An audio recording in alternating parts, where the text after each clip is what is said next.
अस्सलाम वालेकुम, मैं हूं शाहजेब खानजादा।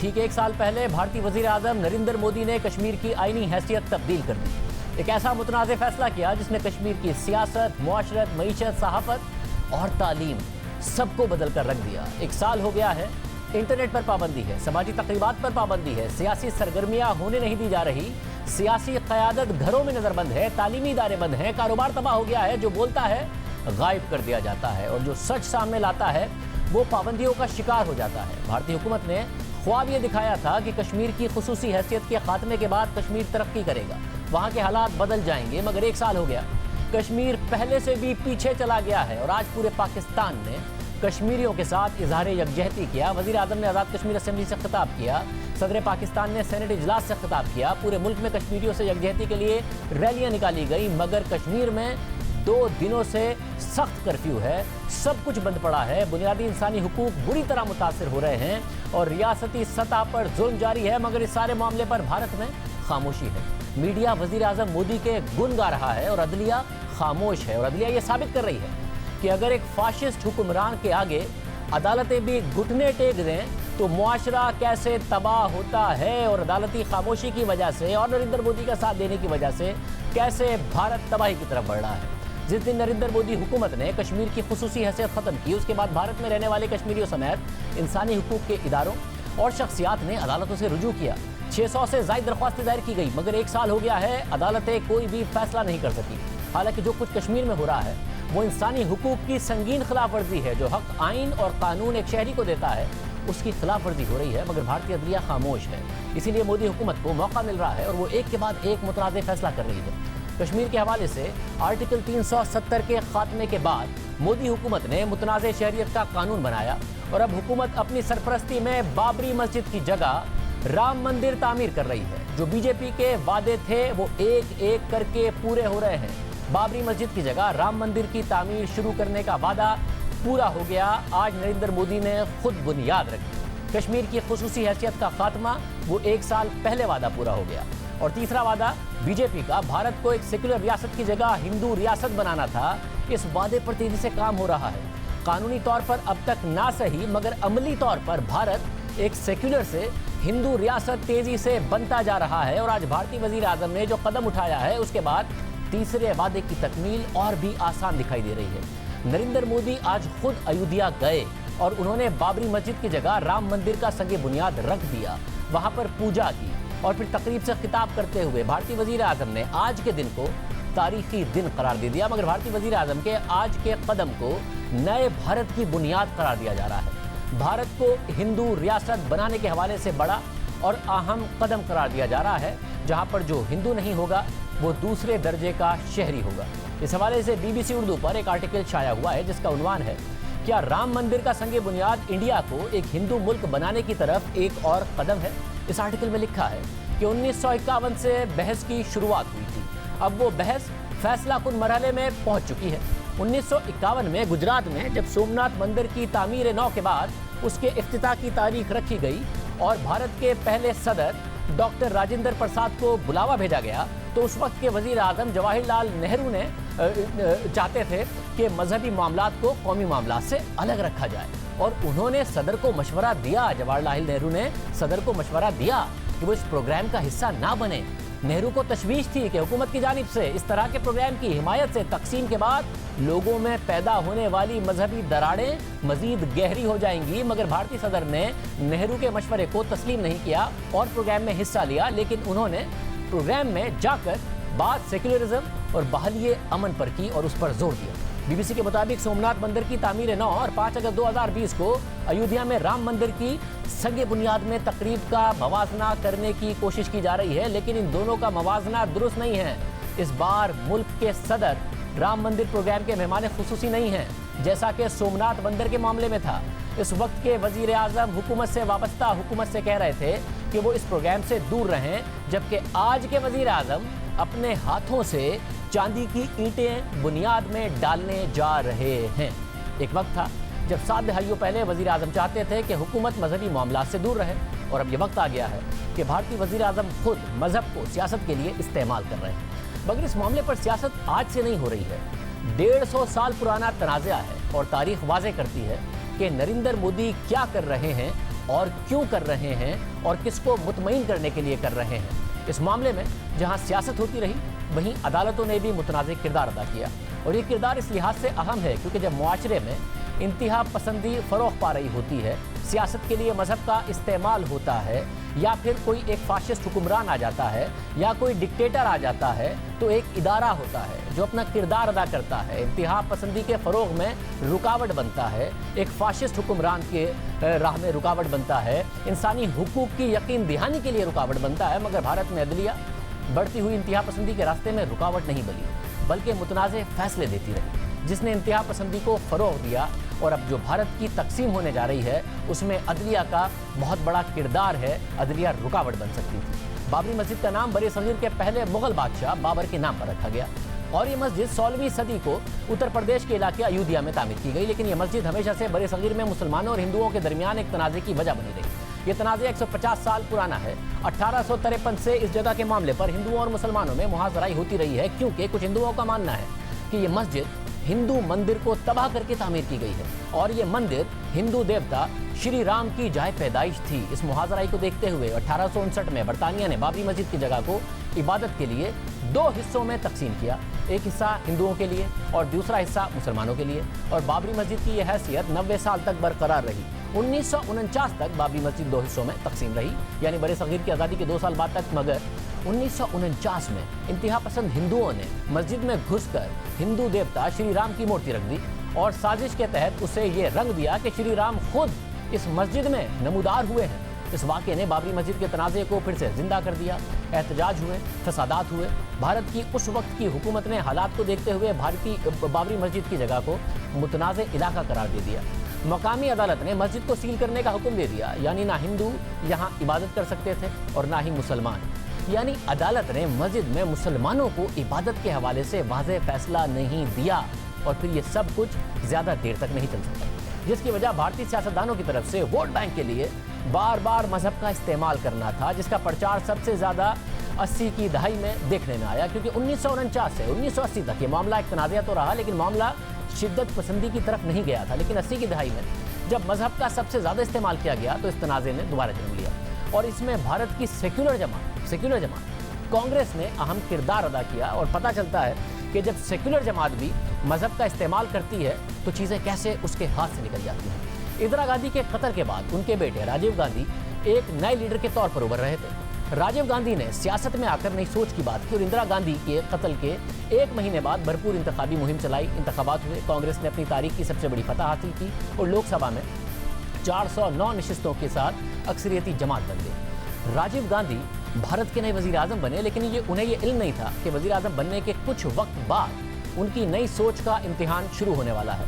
और उनका ये इम्तिहान 62 साला मुसलमान खातून शाहबानो के केस से मुताल्लिक था, जिसने भारतीय सियासत का रुख बदल कर रख दिया था। 1975 में शाहबानो के शौहर ने उन्हें घर से निकाल दिया।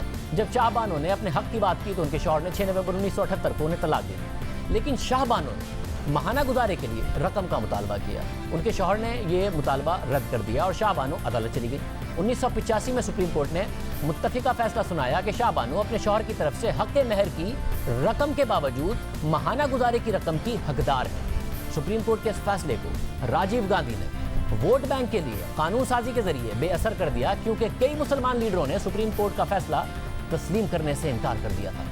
राजीव गांधी मुस्लिम वोट बैंक को नाराज नहीं करना चाहते थे, इसलिए कांग्रेस की हुकूमत ने 1986 में मुस्लिम वुमेन प्रोटेक्शन के नाम से एक बिल पार्लियामेंट में पास करवाया, जिसने सुप्रीम कोर्ट के फैसले को बेअसर कर दिया। इस रवैये पर राजीव गांधी पर इल्जामात लगे कि उन्होंने मुसलमान हलकों को खुश करने के लिए ये इकदाम किए हैं। तो इस दौरान कांग्रेस ने फैसला किया कि वो फिर हिंदू वोट बैंक को भी खुश करेगी, मजबूत करेगी। कांग्रेस में बड़े पैमाने पर सियासत हो रही थी, रातों रात अजीब से वाकयात होने लगे थे और 1986 में एक हिंदू रहनुमा ने अयोध्या की जिले अदालत में अपील की कि बाबरी मस्जिद पर जो ताले लगे हैं उन्हें खुलवा दिया जाए। इस बार भी बजाय इसके कि अदालत इंतहा पसंदी की राह में रुकावट बनती, उसकी मददगार बन गई। 2 दिन बाद जिले अदालत के जज KM पांडे ने फैसला सुनाया कि मस्जिद के ताले खुलवा दिए जाएं और हिंदुओं को अंदर जाकर पूजा करने की इजाज़त दी जाए। जिला इंतजामिया ने अदालत को बावर कराया कि ताले खुलवाने के बाद हालात खराब नहीं होंगे और दोपहर को अदालत ने फैसला सुनाया और शाम को ही जिला इंतजामिया ने मंदिर के दरवाजे खोल दिए, जिसकी वजह से फैसले से मुतासरा लोगों को आला अदालतों में जाने का वक्त ही नहीं मिला और मस्जिद के ताले खोलते वक्त भारत के सरकारी चैनल ने लाइव कवरेज भी दी। यानी कांग्रेस की हुकूमत वाज़े तौर पर बाबरी मस्जिद के वाक़े को सियासत के लिए इस्तेमाल कर रही थी। शाहबानो के केस में मुस्लिम वोट बैंक को मजबूत करने की कोशिश की गई। उस केस में अदालती फैसले को नजरअंदाज किया गया, जबकि हिंदू वोट के हासिल करने के लिए बाबरी मस्जिद से मुतालिक अदालत के फैसले पर चंद घंटों में अमल किया गया। दो अलग तरीके थे, मगर मकसद एक था, सियासत के लिए मजहब का इस्तेमाल।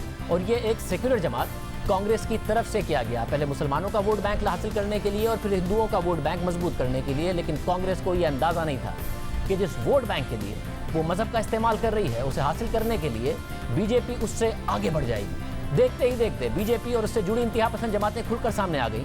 हिंदू कौम परस्त जमातों ने राम मंदिर मुहिम का आगाज 1980 में किया, लेकिन उसको इतनी पजीराई नहीं मिली। मगर कांग्रेस की तरफ से मस्जिद के दरवाजे खोलने के बाद इन जमातों ने अपनी तहरीक को और तेज कर दिया। कांग्रेस पीछे चली गई और LK एडवाणी की बीजेपी ने इन जमातों से मिलकर भरपूर मुहिम चलाई। 1989 में बीजेपी ने बाबरी मस्जिद के मकाम पर राम मंदिर की तामीर के मकसद को अपने सियासी एजेंडे में शामिल कर लिया और भरपूर तरीके से पूरे मुल्क से कारकुनों को जमा किया और अयोध्या पर चढ़ाई कर दी। 6 दिसंबर 1992 को 2 लाख के करीब हिंदू मुजाहिरीन बाबरी मस्जिद के गिर्द जमा हुए, लेकिन ये एहतजाज देखते ही देखते फसाद में बदल गया। लोग बेकाबू हो गए, उन्होंने बाबरी मस्जिद को शहीद कर दिया। मस्जिद शहीद हो गई। वोट बैंक जो कांग्रेस के पास था वो बीजेपी के पास चला गया। 1984 तक दो निशिस्तों वाली बीजेपी मस्जिद शहीद करने के 4 साल बाद यानी 1996 को 161 निशिस्तों के साथ पार्लियामेंट में आई और 2019 में बीजेपी के पास 300 से ज्यादा निशिस्तें हैं। कांग्रेस को बहुत पीछे छोड़ गई है इंतहा पसंदी में भी और वोट बैंक में भी। बाबरी मस्जिद के मामले से शुरू होने वाली बीजेपी की सियासत आगे भी उसी तरह जारी रही और नफरत की सियासत को फरोग देकर बीजेपी आगे बढ़ती गई। आगे भी बीजेपी नफरत की सियासत करती रही, मकबूल होती गई, आगे बढ़ती गई। इस हवाले से अमेरिका के मारूफ मैगजीन न्यूयॉर्कर ने एक स्टोरी की थी जिसने बीजेपी की सियासत को बेनकाब कर दिया। नरेंद्र मोदी के हवाले से इंकिशाफात किए, कई वाकयात और हकाइक सामने लाए, जिससे पता चलता है कि नरेंद्र मोदी आज जो कर रहे हैं वो क्यों कर रहे हैं। उस रिपोर्ट के मुताबिक सितंबर 1990 में सीनियर बीजेपी रहनुमा LK एडवाणी ने बाबरी मस्जिद को गिराकर उसकी जगह मंदिर बनाने का नारा लगाया। अपने इस नारे को मकबूल करने के लिए उन्होंने 2 महीने के लिए पूरे भारत का सफर किया, जिसको राम रात यात्रा का नाम दिया गया। एडवाणी रोजाना मुख्तलिफ इलाकों में तकारीर करते, लोगों को इश्तियाल दिलाते कि भारतीय हुकूमत मुसलमानों के हक में उनके लिए पसंदीदगी दिखाती है। इस सब के नतीजे में भारत में फिरकावाराना फसादात हुए, जिसमें सैकड़ों लोग मारे गए। अयोध्या पहुंचने से पहले एडवाणी को गिरफ्तार कर लिया गया, मगर दूसरे बीजेपी के कारकुन बाबरी मस्जिद की तरफ बढ़ते चले गए और रास्ते में सपोर्ट और फंड्स दोनों इकट्ठे करते रहे। 6 दिसंबर 1992 को RSS की क़यादत में एक हुजूम कुल्हाड़ियां और हथौड़े लेकर बाबरी मस्जिद पर चढ़ गया और रात तक पूरी इमारत को तबाह कर दिया। मस्जिद की तबाही से पूरे भारत में हिंदू मुस्लिम फसादात फूट पड़े, मगर RSS को इसका सबसे ज्यादा फायदा हुआ। उसकी मेंबरशिप में बेपनाह इजाफा होने लगा। बाबरी मस्जिद से जुड़े इस सारे फसाद में एक बहुत नामवर भारतीय दानिश्वर अशेष नैंडी ने RSS के मेंबर्स के साथ इंटरव्यूज की एक पूरी सीरीज की। वो हिंदू कौम परस्तों की जहनियत को समझना चाहते थे। जिन लोगों के इंटरव्यूज उन्होंने किए उनमें एक नरेंद्र मोदी भी थे, जो उस वक्त ज्यादा मकबूल नहीं थे। अशेष नैंडी के मुताबिक उन्होंने नरेंद्र मोदी में एक आमराना शख्सियत की खुसूसियात देखी, उनमें एक कट्टरपन और सख्ती देखी। उनके बकौल मोदी ने उन्हें एक तस्वुराती कहानी बताई कि कैसे भारत दुनिया की साजिशों का टारगेट है, जिस साजिश में भारत का हर मुसलमान मुमकिना तौर पर शामिल है। नरेंद्र मोदी का इंटरव्यू करने वाले माहिर नफ्सियात के मुताबिक मोदी हर लिहाज से एक फाशिस्ट हैं और मैं ये उनकी बुराई करने के लिए नहीं बल्कि उनकी शख्सियत की तशखीस के तौर पर कह रहा हूँ। आगे आर्टिकल में मजीद लिखा है कि साल गुजरते गए, फिर 27 फरवरी 2002 को एक मुसाफिर ट्रेन को गोधरा में रोका गया, जो कि गुजरात का मशहूर शहर है। ये ट्रेन अयोध्या से आ रही थी। बहुत से मुसाफिर वो जगह देखने और वहाँ मंदिर की तामीर के हक में आवाज़ उठाने गए थे, जहाँ बाबरी मस्जिद को मस्मार किया गया था। इन मुसाफिरों में से अक्सरियत का ताल्लुक VHP से था, जो कि RSS का एक मजहबी विंग है। जब ट्रेन स्टेशन पर रुकी तो हिंदू और मुसलमान मुसाफिर आपस में जुमले कसने लगे। जब जुमलेबाजी बढ़ी तो किसी एक अशिया बेचने वाले ने, जो कि मुमकिना तौर पर मुसलमान हो सकता है, जलती हुई आग ट्रेन की तरफ उछाल दी। आग फैलने से मुसाफिर अंदर फंस गए। जैसे ही दरवाज़ा खोला तो आग और फैल गई और 58 अफराद दम घुटने और जलने से मारे गए। जैसे ही यह खबर फैली तो वहाँ की हुकूमत ने RSS के कारकुनों को इजाज़त दी कि वो लाशों को लेकर पूरे अहमदाबाद शहर में मुजाहरे करें, जिसके नतीजे में लोग मुश्तइल हुए और मुसलमानों पर पूरी रियासत में हमले होते गए। हिंदू मुजाहिरीन के जत्थे गलियों में निकल आए, नारे लगाने लगे कि मुसलमानों से बदला लो, उन्हें ज़िबा कर दो। चश्मदीद गवाहों के मुताबिक एहतजाज करने वालों ने हमला खवातीन को मार डाला, गैंग रेप किए, एक मुसलमान लड़के को ज़बरदस्ती पेट्रोल पिलाया और फिर माचिस मुंह में डाल दी। एहसान जाफरी, जो उस वक्त एक बुजुर्ग कांग्रेसी रहनुमा थे, उन्हें बरहना हालत में शहर में घुमाया गया और फिर उन्हें भी आग लगा दी गई। अखबार के मुताबिक इन मुजाहिरों का सबसे भयानक पहलू यह है कि ये ज़्यादातर खुद इंतहा पसंद तंजीम आरएसएस ने प्लान किए थे। बंदूकों और तलवारों से लैस आरएसएस के लोग बाकायदा वोटर लिस्टों, ऑफिशियल डॉक्यूमेंट्स और एड्रेसेस के साथ मुसलमानों के घरों और दुकानों पर हमले करते रहे। अखबार के मुताबिक उस वक्त गुजरात के वजीर आला नरेंद्र मोदी थे, जिन्हें वजीर आला बने 5 महीने ही हुए थे। जैसे ही मुजाहिरों में शिद्दत आती गई, नरेंद्र मोदी इंतजामिया गायब हो गई। भारतीय फौज को गुजरात में जरूर तलब किया गया, मगर फौजियों को मुजाहिरे रोकने के बजाय बैरक्स में ही रोक के रखा और मुजाहिरे फैलते चले गए। गुजरात के बहुत से इलाकों में पुलिस न सिर्फ तमाशाई की तरह सब कुछ देखती रही, बल्कि मुतादिद इंसानी हुकूक की तंजीमों का कहना है कि खुद पुलिस भी मुसलमानों के खिलाफ मुजाहिरों और कार्रवाइयों का हिस्सा बन गई। बहरहाल 3 माह तक ये मुजाहिरे और कार्रवाइयाँ चलती रहीं। जब ये ख़त्म हुए तो 2000 लोग मारे जा चुके थे और 1.5 लाख लोग बेघर हो चुके थे। गुजरात की लिसानी जोग्राफिया ही बदल चुका था। अब बहुत से मुसलमान वहाँ अहमदाबाद में कच्ची आबादियों में रहते हैं, जहाँ बारिशों में पानी और बदबू में ज़िंदगी गुजारने पर मजबूर हैं। मगर इस सब के बाद मोदी हुकूमत ने हज़ारों बेघर मुसलमानों के लिए कुछ नहीं किया। और जब नरेंद्र मोदी से इस हवाले से पूछा गया तो उन्होंने कहा कि ये रिलीफ कैंप्स तो दरअसल बच्चे पैदा करने की फैक्ट्रियाँ हैं। जो लोग बच्चे पैदा करके तेजी से आबादी बढ़ा रहे हैं, इन्हें सबक सिखाना चाहिए। कुछ हिंदू मुजाहिरीन को गिरफ्तार जरूर किया गया, मगर चंद दर्जन ही मुजरिम करार पाए। मगर जब नरेंद्र मोदी वज़ीर आज़म बने तो उन्हें तमाम इल्ज़ामात से क्लीन चिट दे दी गई। बाद में होने वाली तहकीकात से शवाहिद सामने आ गए कि मोदी की गुजरात हुकूमत की मर्जी से मुजाहिरे हुए। कुछ ऑफिशियल्स का तो ये भी कहना है कि मुजाहिरे शुरू करने का फैसला ही नरेंद्र मोदी का था। एक काबीना के वजीर हरन पांड्या ने हल्फन ये बयान दिया कि जिस रात ये मुजाहिरे हुए उसी रात नरेंद्र मोदी के घर उन्होंने मीटिंग अटेंड की, जिसमें उन्होंने पुलिस के सीनियर एहलकारों को यह हिदायत की कि हिंदुओं को अपना गुस्सा निकालने दो और रास्ते में मत आओ। इन सब मुजाहिरों के बाद नरेंद्र मोदी पर अमेरिका और बरतानिया में दाखिले पर पाबंदी लगा दी गई। बीजेपी के सीनियर रहनुमाओं ने मोदी पर तनकीद की और जब 2004 में अटल बिहारी वाजपेयी इलेक्शन हार गए तो उन्होंने अपनी हार की वजह भी नरेंद्र मोदी को करार दिया। मगर गुजरात में नरेंद्र मोदी को सियासी फायदा हुआ। बजाय इसके कि मोदी अपनी इस्लाह करते, उन्होंने हिंदुइज्म की सियासत को आगे बढ़ाया, जिस पर उन्हें भरपूर सपोर्ट मिली। मोदी मुसलमानों के खिलाफ अक्सर बराह रास्त नहीं बल्कि इशारों में बात करते, तकारीर में मुसलमानों को तरक्की में रुकावट करार देते। गुजरात में मोदी उभर रहे थे, मगर भारत के दीगर इलाकों में बीजेपी का ग्राफ नीचे जा रहा था, जिससे मोदी का इंतहा पसंद धड़ा पार्टी को कंट्रोल करने में कामयाब हो गया। उनका इमेज एक प्रो बिजनेस लीडर के तौर पर बनाया गया, जो मुआशी तरक्की लाएगा।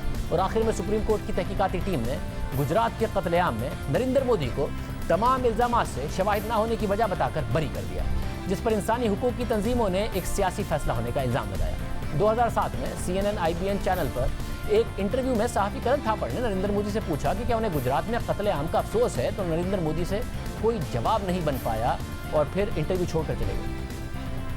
फिर 2013 में जब एक और रिपोर्टर ने उनसे पूछा कि क्या उन्हें गुजरात में मुसलमानों के मारे जाने का अफसोस है, तो उन्होंने बेबसी का इजहार किया, मगर कहा कि गाड़ी के नीचे कुत्ते का बच्चा भी आ जाए तो अफसोस तो होता है। बहरहाल न्यूयॉर्कर आर्टिकल के मुताबिक नरेंद्र मोदी ताकतवर हो गए। 2012 में वो बीजेपी के सबसे नुमाया लीडर बन गए और वजारत उज़्मा के उम्मीदवार बन सकते हैं, ऐसा लगने लगा। मोदी खुद को एक विजनरी लीडर के तौर पर पेश करने लगे, जिसने गुजरात की मईशत बदल दी है। इसके बाद स्टोरी बयान करती है कि कैसे एक के बाद एक अखबार और टीवी चैनल नरेंद्र मोदी ने कंट्रोल किए।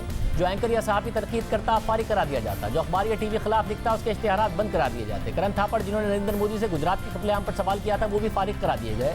मुसलमानों पर हमले होने लगे, स्कूल टेक्स्ट बुक को बदल दिया गया और फिर शरीयत से मुतालिक मुतनाज़ फैसला किया गया। नरेंद्र मोदी तेज़ी से भारत को एक सेकुलर रियासत से इंतहा पसंद हिंदू रियासत बनाने की कोशिश कर रहे हैं। शुरू में उन्हें मुआशी कामयाबी हासिल हुई, जिसके बाद उन्होंने आर्टिकल 370 और दूसरे वादे नहीं किए थे पूरे। मगर जब उन्होंने दोबारा इलेक्शन जीता, मुआशी उन पर तनकीद होती रही कि मईशत भारत की बहुत ख़राब हो रही है, तो फिर वो ये सारे मुतनाज़ फैसले कर रहे हैं और मज़हब का कार्ड इस्तेमाल कर रहे हैं ताकि मकबूल रह सकें। एक के बाद एक ऐसा कदम उठा रहे हैं जो मुतनाज़ है, जो अक़लियतों के खिलाफ है, मगर अपोजिशन हो या इदारे सब खामोश हैं, बेबसी से सब कुछ होता देख रहे हैं। मगर कुछ लोग ऐसे हैं जो अब भी सच बोल रहे हैं अपने कलम के ज़रिए और अपनी ज़बान के ज़रिए। अभी मीडिया खामोश भी हो जाए और साथ ही अदलिया नरेंद्र मोदी का साथ भी दे दे, उनकी राह में रुकावट ना भी बने, मगर जब कल तारीख लिखी जाएगी तो सब याद रखा जाएगा। हम एक ब्रेक शामिल करते हैं।